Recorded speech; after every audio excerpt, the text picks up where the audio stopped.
With just 42 days left to the election of the president and directly elected members of parliament, there are still doubts as to the level of preparation of the potential voters come polling day and their appreciation of the process before then. We engaged some Ugandans on the level of preparedness. For sure, up to now, I'm not certain about when are we voting for general elections. Very important. The Electoral Commission brings out what is involved in a voting process.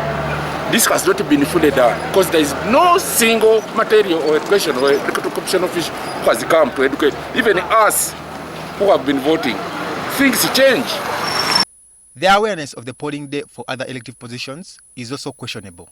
Me, I don't. I just know the presidential part and that's all. In the 2016 general election, there are over 400,000 invalid votes across the country in the presidential election. This figure was more than the combined votes of the 5 of the 8 presidential candidates in the race. I even don't know how the ballot paper looks like. So I'd like to be taught on how it looks like and maybe the criteria.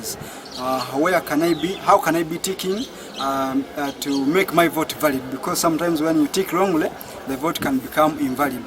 Perhaps overzealous voters go ahead and mark the paper incorrectly. They mark the candidate of choice and punch holes in the eyes of other candidates and make other markings which are not permitted in the law, which explains some of the invalid votes that we've seen. On 25th November 2020, the Electoral Commission flagged off 15 trucks and 2 double-decker buses to traverse the country in an attempt to beef up the earlier voter education strategies. However, is this enough, and is it not a little too late? This is support to other approaches that we're already using. There are radio announcements and radio talk shows, as well as the open-air broadcasting that we're taking advantage of. We're using open-air broadcasting, that is the Chizindalo.